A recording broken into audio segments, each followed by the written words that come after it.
Olá, queridos, a paz, boa tarde. Sejam muito bem-vindos. Estamos ao vivo. Como é que vocês estão? Oi, mami. Vamos chegando aí. Hoje, dia 24 de outubro, Provérbios 24. Oi, tia. Vamos chegando, vamos chegando, vamos chegando. Água, papel e caneta. Oi, irmã. Ai, hoje eu tô aqui de novo, só o pó da viola. Ai, meu Deus do céu. Beijo, tia. Então vamos começar. Pega o papel e caneta aí, sua Bíblia. Provérbios capítulo 24, versículos 1 e 2. Não tenha inveja dos maus, nem queira estar com eles, porque o coração deles planeja a violência e os seus lábios falam para ferir. Ontem a gente viu isso, né? Como Asaf, por exemplo, ele invejou os maus, né? Mas depois, por fim, ele atentou para o fim dos maus e aí ele descobriu, não, é melhor não invejar, não há nada a ser invejado nisso aqui. Eu não sei se vocês chegaram a ler, eu recomendei a leitura de Salmos 73. Hoje eu não vou ler novamente, porque hoje também está com um conteúdo bem extenso, mas depois, se você puder, ler lá o Salmo de número 73. Versículos 3 e 4. Com a sabedoria se constrói a casa, e com a prudência ela se firma. Pelo conhecimento, os seus cômodos se encherão de todo tipo de bens preciosos e agradáveis. Mais uma vez aqui, gente, a palavra de Deus não mente. Deus não mente. Se Deus está dizendo isso aqui, que com a sabedoria você vai construir, com a prudência você vai firmar, ou seja, você vai fundamentar a sua casa, e pelo conhecimento os seus cômodos se encherão de todo tipo de bens preciosos e agradáveis. E aqui fala realmente de bens, não só bens espirituais, mas também bens materiais. Então isso aqui é a verdade. E se a gente não está andando nisso aqui ainda, a gente precisa se ajustar a isso daqui. Será que a gente de fato está buscando a sabedoria, a prudência, o conhecimento, o bom senso? Que em outras versões aqui também vai ter a palavra bom senso, vai ter a palavra entendimento, discernimento. Será que nós estamos de fato andando nisso para poder colher isso aqui, que é a promessa que a palavra de Deus está falando com a gente? Isso me lembrou também, esse texto aqui me lembrou do Salmo 128, verso de 1 a 4, que diz assim: Bem-aventurado aquele que teme ao Senhor e anda nos seus caminhos. Do trabalho das tuas mãos comerás, feliz serás e tudo te irá bem. Quando um homem perguntar para você assim, onde é que está escrito na palavra que é o homem que tem que prover a casa, que é o homem que tem que governar? Mostra esse texto para ele. Ele está dizendo, bem-aventurado aquele que teme ao Senhor e anda nos seus caminhos. Ele fala assim, está dizendo aquele, não está dizendo se é o homem ou se é a mulher. Calma. Do trabalho das tuas mãos comerá. Do trabalho das tuas mãos de quem? Do trabalho das mãos de Deus? Do trabalho das mãos da mulher? Do trabalho das mãos dos filhos? Do trabalho das mãos do patrão? Não. Do trabalho das tuas mãos comerá. Feliz serás se tudo te irá bem.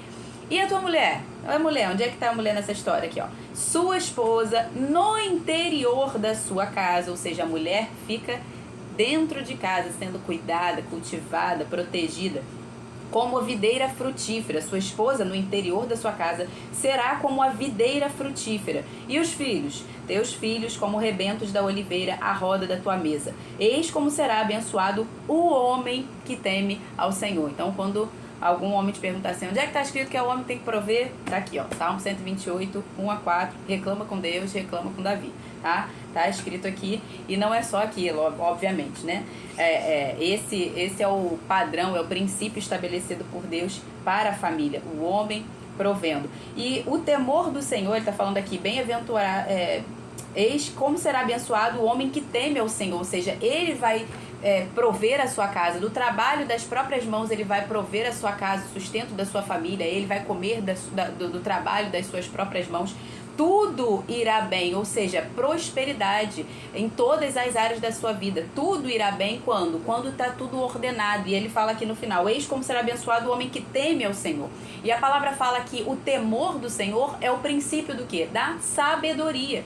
Então, quando está tudo alinhado, quando está tudo em ordem, esse é o resultado, essa é a consequência. Então, se isso não está andando dessa forma, nos nossos lares, na nossa casa, a gente precisa rever o nosso entendimento. Será que a gente realmente está andando, cada um no seu papel, cada um na sua função? Porque aqui fala especificamente qual é o papel do pai, né, do homem, qual é o papel da mulher, qual é o papel dos filhos. E aqui, indo mais profundamente nesse texto aqui do Salmo 128, a gente tem a figura do homem que provê, que governa, que fundamenta a casa no temor do Senhor, né? A casa em Deus, em Cristo Jesus. E aqui no versículo 3 e 4 de Provérbios que a gente acabou de ler, está dizendo o quê? Com prudência a casa se firma, ou seja, a casa se fundamenta. E essa palavra fundamenta está falando de um papel que é do homem. Ele é o responsável, ele é o cabeça, ele é o responsável pelo fundamento. E aqui está falando também do papel da mulher. Ele fala: enquanto a mulher fica aonde? No interior da sua casa como uma videira frutífera. Esse é o papel de quê? Da multiplicadora. É aquela que o homem deposita sua semente, essa semente germina, multiplica, gera filhos. O homem traz a provisão, essa mulher ela transforma isso em benefícios para sua casa, transforma essa casa num lar, decora a sua casa, como a gente já falou aqui. Ela é a multiplicadora, ela é essa figura da videira frutífera. E a videira, na palavra de Deus, deixa eu ver se eu anotei aqui, eu acho que eu anotei. A videira, ela representa plenitude, ela representa abundância, ela representa a alegria, né? Na figura do vinho, que é o fruto da videira, o subproduto será o vinho. O vinho tem essa figura de alegria. Então, quando o homem está cumprindo o papel e a mulher está cumprindo o papel, o que vai haver é o quê? É abundância, é plenitude, é alegria dentro de casa. O homem faz o papel dele fora e dentro de casa a mulher vai multiplicar isso que está vindo para ela, essa semente que está vindo para ela. E o papel dos filhos, né? Os filhos serão como rebentos da oliveira ao redor da mesa. A mesa, na palavra de Deus, é sempre relacionado a uma figura de comunhão, tá? E a oliveira, ela tem a figura na Bíblia de renovo, de recomeço, de avivamento, de sucessão também, de unção. Ela também representa as testemunhas, representa paz, representa reconciliação. Eu não vou, se eu colocar cada referência de texto bíblico aqui que significa isso aqui, eu vou ser um pouco extensa, né? Mas vou dar um dos exemplos. Por exemplo, quando Noé, quando o dilúvio ainda estava ali, o dilúvio já havia acabado, mas as águas ainda não haviam abaixado. Noé solta uma pomba para ver se já havia terra firme, né, para que eles pudessem descer. E aí ele solta aquela pomba e aquela pomba volta com um ramo da oliveira. A Bíblia representa... a Bíblia não, perdão. Na Bíblia, a oliveira representa isso, representa um renovo, representa um começo, representa essa terra firme, o testemunho de um recomeço, o testemunho de sucesso, de uma boa sucessão. Então, os filhos são como o rebento da oliveira. Eles vão ser o testemunho daquilo que eles viveram dentro de casa e vão dar continuidade a isso, né? Então, se você teve uma história dentro da sua casa com o seu marido, com o seu cônjuge, que é uma história de sucesso, uma história que precisa ser bem sucedida, é isso que vai acontecer. Os seus filhos serão essas testemunhas, eles serão ungidos para isso. A oliveira também, o produto da oliveira vai ser aquele que vai resultar no óleo, que é para a unção, e a unção normalmente é para a autoridade, é para a cura, para várias coisas. Então, no Apocalipse, por exemplo, você vai ver a figura das duas testemunhas, que a palavra chama de as duas oliveiras. Então, os filhos serão essas testemunhas, os rebentos da oliveira. E não é somente isso, né? Se a gente for ver, por exemplo, em Romanos 11, você vai ver a figura de Jesus falando assim: eu sou a videira verdadeira e o meu pai é o agricultor. Quando a palavra de Deus fala isso, tá falando novamente a figura do pai, que é aquele que é o agricultor, aquele que cultiva, aquele que faz o que precisa ser feito para prover para aquela videira. E Jesus, ele está falando, eu sou a videira verdadeira. E a igreja, que são os filhos de Deus, são os frutos, vocês são os ramos. Só que tem um detalhe, você para pensar, a videira vai produzir ramos de quê? Vai produzir ramos da vide. Só que a palavra fala que nós fomos enxertados na videira. Nós não somos frutos, ramos originais da videira. A palavra fala que nós somos, agora sim, Romanos 11, 17, né? Eu falei Romanos 11, mas esse primeiro texto aqui de eu sou a videira e meu pai é agricultor, eu não anotei a referência. Esse que fala da oliveira brava, que eu estou falando aqui agora, é que está em Romanos 11. A palavra fala que nós fomos enxertados nessa videira. Nós não éramos ramos originais. Nós, por natureza, a palavra fala que nós éramos oliveira brava. E nós fomos enxertados nessa videira. Ou seja, nós fomos adotados como filhos. Nós não éramos, por natureza, filhos de Deus. A nossa natureza havia sido afastada da glória de Deus pelo pecado. Então nós tivemos que ser adotados por Deus como filhos. Então nós fomos enxertados nessa videira, mas nós não éramos videira originalmente, nós éramos oliveira brava. Então você vê essa figura na Bíblia representando aqui a figura de uma família, que foi aquilo que Deus quis fazer quando Ele criou o homem e a mulher. Quando Ele falou, façamos o homem à nossa imagem, conforme a nossa semelhança, ele queria uma representação daquilo que ele já era. Aquilo era tão bom que ele queria que isso fosse multiplicado. Então ele multiplicou a figura de família que ele já vive. E ele multiplicou em quem? Em nós, para que nós pudéssemos representar isso, reproduzir, multiplicar isso, porque aquilo é bom. Então não é bom que o homem esteja só. Farei uma auxiliadora que lhe seja idônea. Então Deus representou, Deus multiplicou isso que ele já havia, que já existia na eternidade, que era esse projeto de família. Então a gente está vendo aqui a mesma representação.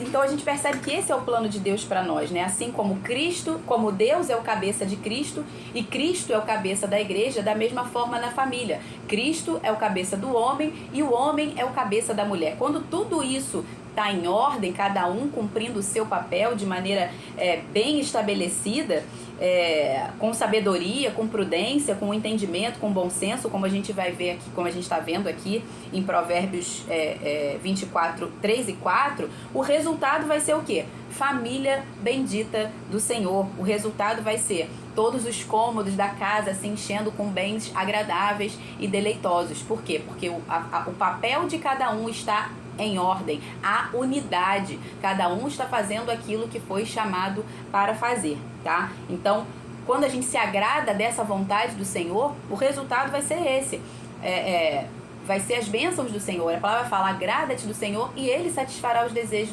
do teu coração. Então, quando a gente se agrada dessa vontade de Deus e vive isso na prática, com prudência, como a palavra fala, a gente vai colher esse resultado aqui, tá? Verso 5 e verso 6. Mais poder tem o sábio do que o forte, e aquele que tem conhecimento consolida a sua força, porque com prudência você deve fazer a guerra. Na multidão de conselheiros está a vitória. Para vencer uma guerra não basta a força bruta. Tá?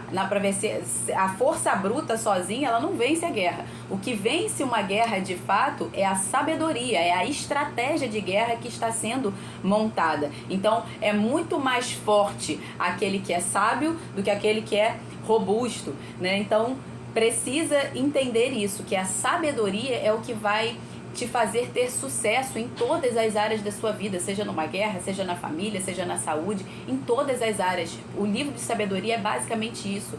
Busque a sabedoria com tudo que você tem, com todos os seus recursos. Compre a sabedoria. Ame ela mais do que o ouro e do que a prata. E você vai colher os resultados disso, tá? E o contrário também é verdade. Se você não amar a sabedoria, você vai colher o oposto. Você vai colher a pobreza, você vai colher a miséria, você vai colher o insucesso em todas as áreas da sua vida. Versículo 7. E outra coisa aqui que ele fala, né? No versículo 6, na multidão de conselheiros está a vitória. Então lembre-se, é na multidão de conselheiros, não é qualquer um que serve para ser seu conselheiro. Não é na multidão de conselhos. Conselho qualquer tolo pode dar. Conselheiros, somente pessoas sábias, pessoas que estão em níveis acima de você, pessoas que têm condições de te dar conselho. Por exemplo, você vai casar e aí você vai pedir conselho para quem?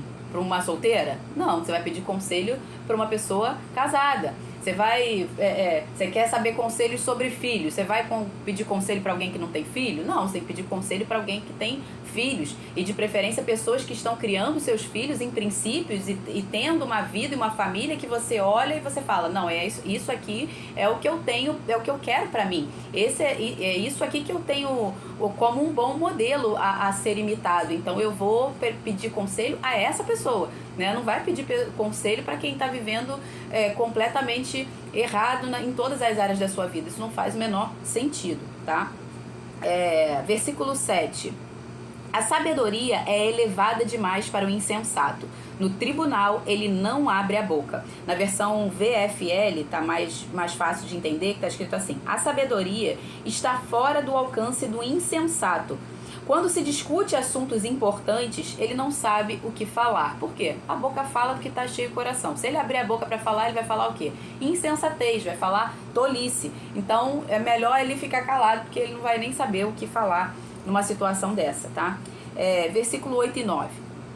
Quem só pensa em fazer o mal será chamado mestre de intrigas. Os planos do tolo são pecado, e o zombador é abominável às pessoas. Tudo que o tolo planejar, por fim, vai se mostrar pecado. Porque a palavra fala que aquele que sabe que deve fazer o bem e não faz, nisso peca. E qual é o bem que o tolo sabe que deve fazer, mas ele não faz? É buscar a sabedoria, buscar o conselho, buscar a prudência, buscar o discernimento, buscar a sensatez. E ele não faz isso. Ele não busca ter bom senso, ele não busca o temor do Senhor, ele não busca conhecimento, ele não busca a palavra de Deus para que os planos dele sejam bem-sucedidos. Então, com certeza, os planos dele vão resultar em o quê? Pecado, como está escrito aqui. Não tem outro caminho, vai dar errado, tá? Versículo 10. Se você se mostra fraco no dia da angústia, é porque a sua força é pequena. É no dia da angústia que a nossa fé, a nossa confiança, a nossa sabedoria, a nossa força, o que mais que eu botei aqui? A nossa confiança, de fato, vai ser provada. Tudo isso vai ser provado no dia da angústia, não é no dia bom. No dia bom é muito fácil você dizer que você tem fé, no dia bom é muito fácil você viver como se tudo estivesse muito bem. Mas é no dia da angústia que você vai mostrar realmente aonde está depositada a sua fé, aonde está depositada a sua confiança, se você de fato está firmado nessa rocha inabalável que é Cristo. E se quando vier os abalos, se você vai ser abalado junto ou se você vai permanecer inabalável porque você está nele que é inabalável. Então, é nessa hora que você vai provar de fato se você é forte ou não. Mas se no dia da angústia você se mostrar fraco, é porque a sua fé não estava essa brastemp. Lembra como a gente falou do exemplo de Pedro, né? Quando ele foi provado, que ele falou, não, Senhor, de maneira alguma, pode todo mundo te abandonar, eu tô aqui, firme e forte, né? E aí Jesus falou para ele o quê? Pedro, ainda hoje você me negará 3 vezes. E foi de fato o que aconteceu, né? Pedro achou que o amor dele por Deus já era o amor do tipo de Deus, que era o amor ágape, o amor que verdadeiramente está disposto a se entregar, a dar a sua própria vida. Mas foi no momento da prova, no momento em que a fé foi testada, a força foi testada, a fidelidade foi testada, que ele viu que não era lá essa brastemp ainda. Então, eu falo essa brastemp, né? Os jovens não vão entender nada, né? Dessas gírias de a gente demonstrando aí a nossa idade, que a gente já passou dos 40 anos. Ô Jesus! Então, se você se mostra fraco no dia da angústia, é porque a sua força é pequena, tá? Onde é que eu tô agora? Que eu já perdi. Versículo 11 e 12. Liberte os que estão sendo levados para a morte e salve os que cambaleiam, ao ser levados para a matança. Você poderá dizer, não sabíamos de nada. Peraí, deixa eu ler de novo aqui, que eu acho que eu li errado.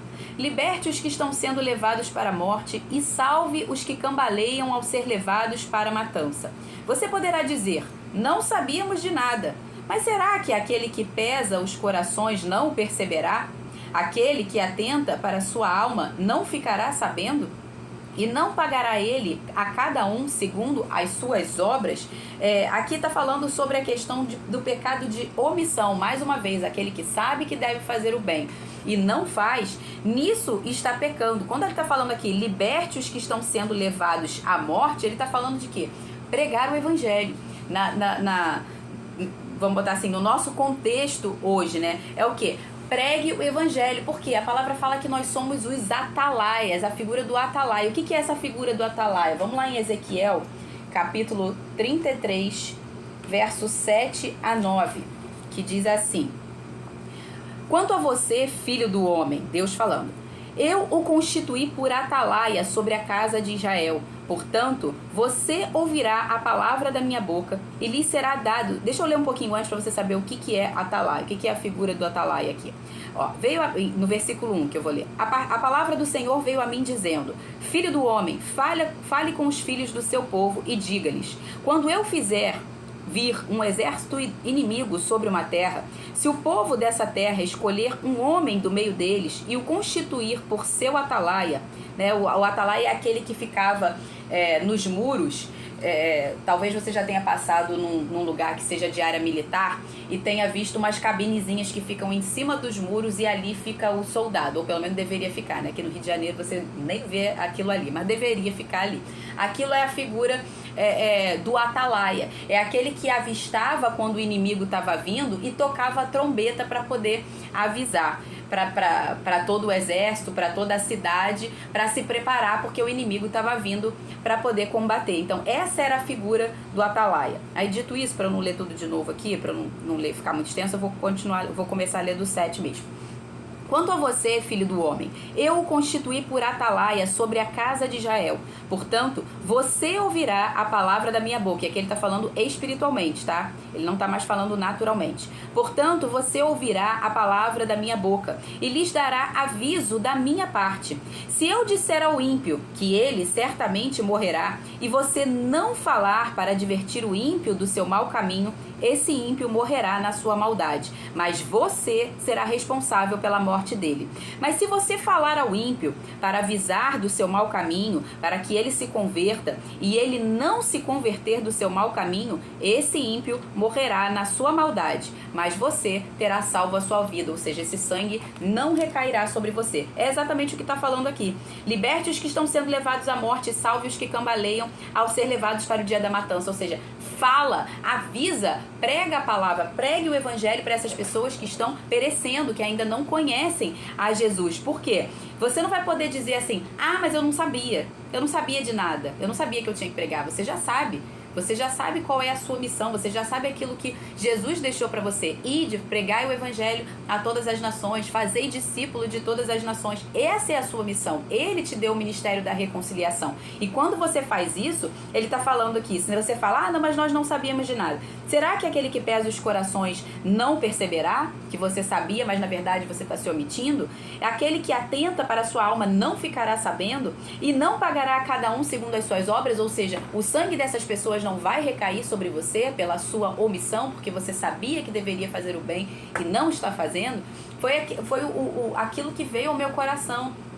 Desde o princípio, quando eu comecei a falar aqui na internet, com muito custo,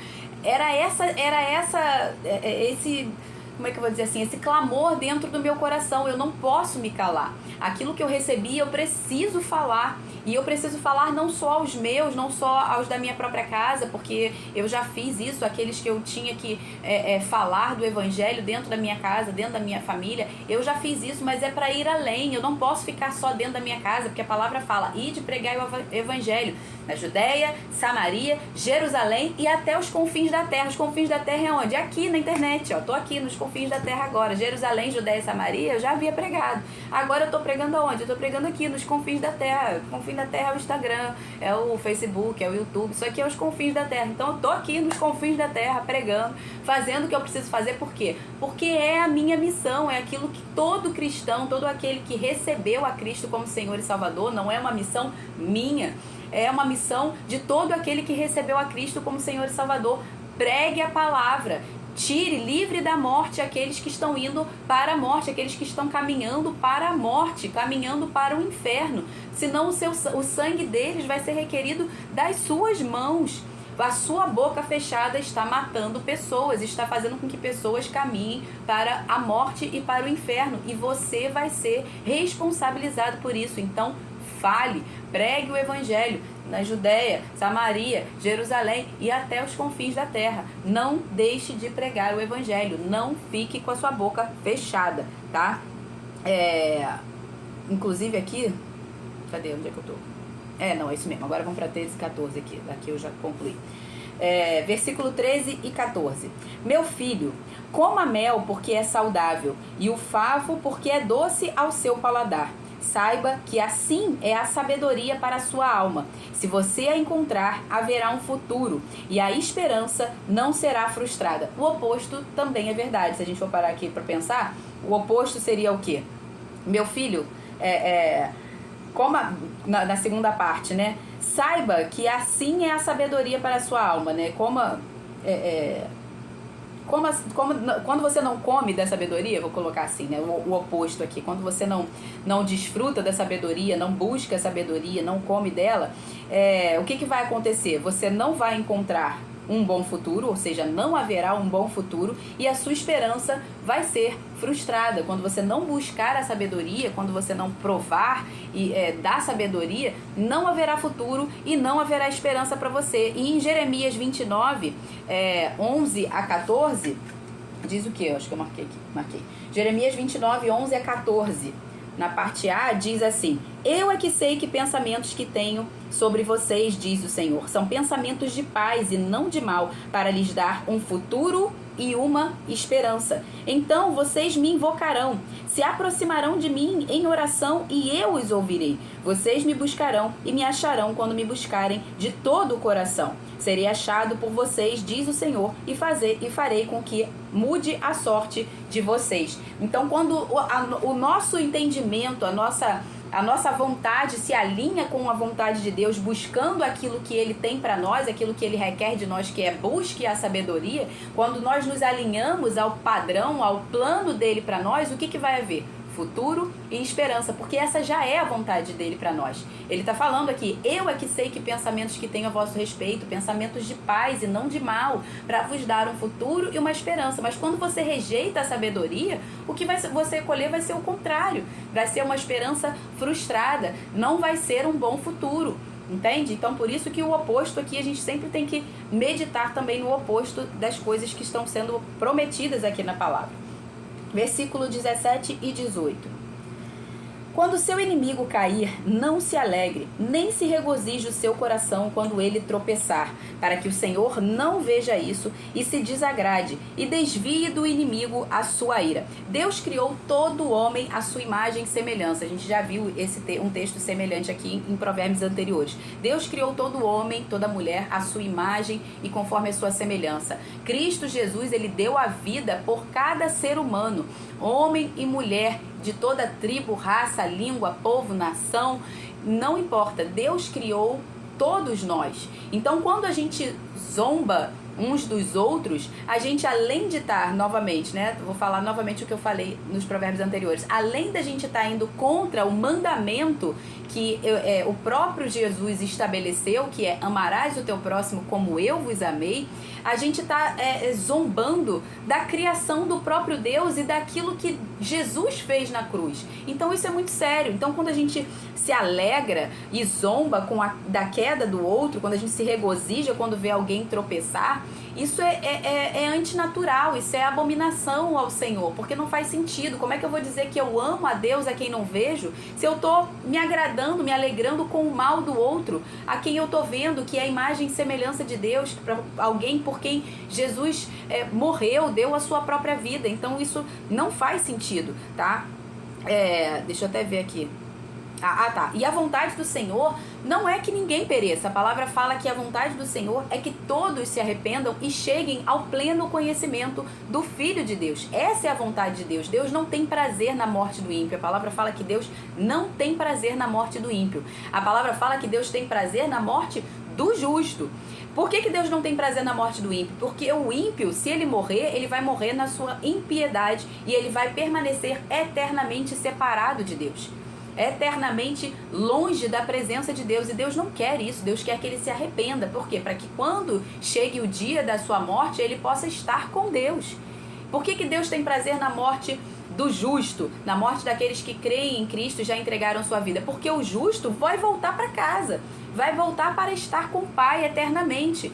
Então é isso que alegra o Senhor, os filhos voltarem para sua casa e não ficarem eternamente longe deles, mortos nos seus delitos e pecados. Não é essa a vontade de Deus. Então por isso que a palavra fala que Deus não tem prazer na morte do ímpio, Deus tem prazer na morte do justo, tá? Então a vontade de Deus é que todos se arrependam e não que a gente zombe, não que a gente se alegre quando o nosso inimigo cair. A gente precisa ser aquele que vai reconciliar os nossos inimigos e os inimigos de Deus com Deus, torná-los amigos de Deus, fazer essa ponte, essa reconciliação deles com o Pai, tá? Versículo 19 e 20. Não se irrite por causa dos malfeitores, nem tenha inveja dos ímpios, porque os maus não terão futuro e a lâmpada dos ímpios se apagará. Como a gente viu lá nos versículos 1 e 2, tá? Semeadura e colheita, cada um vai semear aquilo que vai colher aquilo que plantou. Versículo 21 e 22. Meu filho, tema ao Senhor e o rei. Não se meta com os revoltosos, porque de repente serão destruídos, e a ruína que virá do Senhor e do rei, quem a conhecerá? Então aqui mais uma vez, cuidado com quem você anda. E outra questão, submeta-se às leis e às autoridades constituídas por Deus. Lembra que a gente falou, toda autoridade é instituída por Deus. Então não se meta com os revoltosos, com aqueles que se revoltam contra as autoridades, com aqueles que se andam em rebelião, aqueles que andam rebeldes com relação à lei. Não se meta com essas pessoas, não seja você um deles, tá? Não conviva com essas pessoas, afaste-se delas. Versículo 23 a 25. Estes também são os provérbios dos sábios. Parcialidade no julgamento não é bom. Quem disser ao ímpio, você é justo, será amaldiçoado pelos povos e detestado pelas nações. Mas haverá bem-estar para os que repreendem o ímpio e sobre eles virão grande bênção. Então, lá em Isaías 50, versículo 20, diz assim: ai daqueles que chamam mal de bem e o bem de mal. É o que está acontecendo aqui, né? Deus não quer parcialidade. Ai daquele que disser ao ímpio, você é justo. Como é que você diz ao ímpio, você é justo, se ele não foi justificado? Se ele continua na sua impiedade, se ele não se arrependeu do seu mau caminho, como é que você vai chamar ele de justo? Como é que você vai ser parcial a esse ponto de você chamar a injustiça de justiça? É como você estivesse blasfemando contra o próprio Deus, porque Deus é a própria justiça. Então, isso aqui é uma parcialidade no julgamento, tá? Então, não faz o menor sentido. Versículo 26. Como beijo nos lábios, assim é a resposta com palavras sinceras, tá? Então, prefira sempre quem te fala a verdade. Em Provérbios 27, 6, diz, leais são... A gente vai ver isso daqui a 2, 3 dias. Leais são as feridas feitas pelo que ama, porém os beijos de quem odeia são enganosos. Então prefira sempre aquela pessoa que é sincera, aquela pessoa que vai te falar a verdade, aquela pessoa que vai te ajustar, te limar ali, te moldar para que você se torne melhor. E não os beijos enganosos do invejoso, do falso, daquele que semeia contenda, daquele que é maledicente, que por trás de você tá falando outra coisa, aquele que fica te bajulando na sua frente, que só fala aquilo que você gosta. Não, prefira os beijos, né? Prefira as palavras sinceras. As palavras sinceras, sim, são como beijos. Eles não são como os beijos, de fato, do bajulador, né? A palavra do sincero pode não ser um beijo de fato, mas de fato é uma demonstração de amor, é uma demonstração de afeto, muito mais do que o beijo, de fato, o beijo físico daquele que está sendo insincero, daquele que está sendo falso, daquele que está sendo invejoso, manipulador, maledicente, que por trás de você está falando outra coisa, tá? Então prefira quem fale sempre para você a verdade. Esses são os que de fato te amam. Versículo 27. Cuide dos seus negócios lá fora, apronte a lavoura no campo e depois edifique a sua casa. Aí, homens, pra vocês, hein? Antes de arrumar uma mulher pra namorar, pra casar, primeiro, prepara a sua provisão. Aqui ele tá falando aqui, ó, apronta a sua lavoura, primeiro. Trabalhe, cuida dos seus negócios. Antes você quer arrumar uma namorada para poder casar? Primeiro cuida dos seus negócios, apronta a sua lavoura, prepara primeiro a provisão. Seja homem, tá? Que você já deve ter visto essa frase que diz assim, ó, quem casa quer casa, quem casa quer casa. Então, se for para você tirar a sua futura mulher, a sua futura esposa da casa dos seus pais, né, que ela lá estava sendo bem cuidada, com provisão, tudo direitinho, tudo bonitinho, se for para você tirar ela de lá, que seja para trazer ela para uma condição digna, onde você está sendo provedor, onde você vai sustentar. Seja homem, não seja um menino. Tem uma frase do Mark Driscoll que diz assim: casamento é para homens e não para meninos. Meninos que se casam não se tornam homens, destroem mulheres. Então, se for para você casar, se for para você tirar uma mulher da provisão do pai dela, do cuidado do pai dela, que seja para você dar para ela o sustento, que seja para você dar ela, prover a ela de modo digno. Então, primeiro, cuida dos seus negócios, cuida da sua lavoura, cuida de toda a provisão, edifica a sua casa, depois você traz a mulher, casa com ela e faz ela feliz, né? E ainda diz assim, ó, depois que você casa, fala assim, ó, o homem deve ficar por 1 ano sem sair à guerra para fazer a sua mulher feliz. Então, por 1 ano, depois que você casa, ainda você fica ali só fazendo a sua mulher feliz, tá? Depois você volta pra guerra. Então tem que ter provisão e sustento mesmo, tá bom?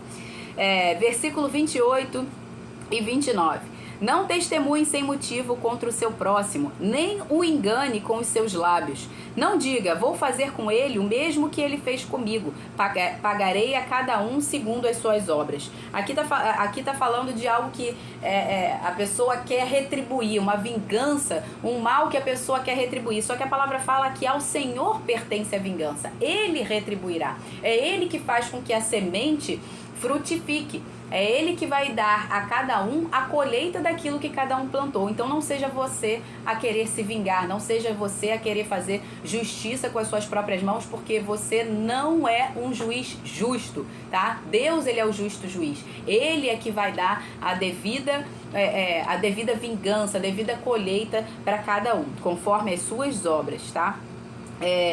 Versículo 30 a 34. Passei pelo campo do preguiçoso e junto à vinha do homem sem juízo. Eis que tudo estava cheio de espinhos e coberto de urtigas, e o muro de pedra estava em ruínas. Ao contemplar aquilo, eu fiquei pensando. Olhei e tirei a seguinte lição: um pouco de sono, um breve cochilo, braços cruzados para descansar, e a sua pobreza virá como um ladrão, e a miséria atacará como um homem armado. Não sei se você conhece essa frase que se falava, eu vou denunciar a minha idade também, que era da nossa época, falar assim, né, quando a gente olhava para uma pessoa preguiçosa, uma pessoa procrastinadora, que não quer saber de nada com coisa nenhuma, só quer saber de dormir, de ficar encostada, aí a gente falava assim, ah lá, ó, tá doido pro mundo acabar em barranco para morrer encostado. né? Porque a pessoa preguiçosa, a pessoa procrastinadora, a preguiça e a procrastinação, elas são ladras da nossa alma, porque elas roubam o nosso futuro, elas roubam a longo prazo aquilo que nós poderíamos ter, porque nós não estamos fazendo agora o que deveria ser feito. Então a procrastinação e a preguiça, elas vão nos levar à miséria, elas vão nos levar à pobreza. Então, não é essa a vontade de Deus para nós. A vontade de Deus para nós é: faça o que você precisa fazer hoje, aquilo que você tem que fazer agora. A procrastinação nada mais é do que você fugir do agora, você fugir do presente, daquilo que você precisa fazer agora. Então, não seja um encostado, não seja um preguiçoso, não ame o sono. Não dê descanso além do necessário aos seus olhos, às suas pálpebras, né? Faça aquilo que precisa ser feito, seja como a formiga, como a palavra fala, vai ter com a formiga preguiçoso. Então faça aquilo que precisa ser feito hoje, que aí no tempo da colheita não vai faltar fruto. Se você plantar o que precisa ser plantado, em cada época, em cada estação, sempre haverá fruto, sempre haverá provisão, sempre haverá prosperidade. Então não seja preguiçoso, não seja procrastinador, não comece a perder o foco com coisas que são um engano, coisas que vão tirar o alvo, o propósito daquilo que Deus tem para você. Não fica se distraindo. Hoje existem várias formas de você procrastinar. A procrastinação, na verdade, o que você está fazendo? Você está deixando de fazer aquilo que precisa ser feito, que talvez ali naquele momento seja doloroso, vai te trazer trabalho, mas que os benefícios daquilo vão ser infinitamente maiores. E aí você troca isso por um prazer imediato ali naquele momento. Em vez de eu fazer o que eu preciso fazer, eu vou lá e fico lá no celular, sem fazer nada, ou fazendo alguma coisa, né, fingindo que estou fazendo alguma coisa parece que é relevante, mas que não é o que você precisa fazer, que não é de fato aquilo que Deus te chamou para fazer. E aí você procrastina e está roubando a sua alma, você está roubando o seu futuro. Entendeu? Então faça aquilo que precisa ser feito, não procrastine, não seja preguiçoso, não ame o sono, para que você não empobreça, para que você não se torne um miserável, tá? Então, se você ficar o tempo todo lá, cochila, encosta, faz o que se distrai com aquilo que não deve, em vez de estar ali trabalhando, estudando, fazendo aquilo que precisa ser feito, vai sair, vai pra balada, vai se divertir, vai fazer outra coisa, você vai acabar na pobreza. A sua pobreza te assaltará como um ladrão, a miséria atacará você como um homem armado. É isso que está nos alertando aqui, tá? Então não seja esse procrastinador, esse preguiçoso, amém? Finalizamos hoje, até que hoje demorou menos, né? Pai, muito obrigado, Senhor. Louvamos ao Senhor pela Tua maravilhosa palavra. Te agradecemos, ó Deus, porque escolhemos a boa parte, Pai, que é estar aqui, ouvindo a Tua palavra, nos alimentando da Tua palavra, Senhor. O Senhor mesmo disse: uma comida melhor tenho para comer. A minha comida é fazer a vontade do meu Pai. Senhor, em nome de Jesus, que cada um aqui tenha ouvido a Tua palavra, que essa palavra frutifique através da prática delas, que cada um venha colocar em prática, a começar por mim, Senhor, colocar em prática aquilo que nós estamos ouvindo, aquilo que nós estamos aprendendo aqui da Tua palavra, aprendendo com o Senhor, e venhamos a manifestar, Senhor, a Tua palavra, o Teu reino, Senhor, pregando o Evangelho a toda criatura, que não sejamos omissos, Senhor. Pai, em nome de Jesus, que sejamos como essas videiras frutíferas, se nós mulheres sejamos como videiras frutíferas, que esses homens, ó Deus, os homens das nossas famílias, sejam como os agricultores, como aqueles que vão trazer a provisão, aqueles que vão cultivar essa videira, que vão cultivar esses frutos, ó Deus, que vão prover, que vão governar, que vão dirigir a sua casa, Senhor, com sabedoria, fundamentados em prudência e em sabedoria, firmados na rocha que é o Senhor, Deus, em nome de Jesus. E que os nossos filhos, Senhor, sejam essas testemunhas, Pai, que vão levar adiante esse legado, essa herança, Pai, que o Senhor nos deu, Pai, em nome de Jesus. Que a nossa casa seja reconhecida como família bendita do Senhor, Pai, em nome de Jesus, para a glória do Teu nome e não do nosso, Senhor. Que nossa casa esteja alinhada, ajustada, andando em unidade, Senhor, debaixo do governo e da autoridade do Senhor, Senhor, guiados pelo teu Santo Espírito, no temor do Senhor e na sabedoria que vem do alto, Pai. Em nome de Jesus, essa é a minha oração e meu desejo não só para a minha vida e para a minha família, Senhor, mas de cada um dos que aqui estão e dos que ouvirão essa palavra, Senhor, para a glória do teu nome, Pai. Em nome de Jesus. Amém. Amém, gente. Beijos. Fiquem com Deus. Deus abençoe. Até amanhã. Provérbios 25. Fiquem com Deus. Tchau, tchau.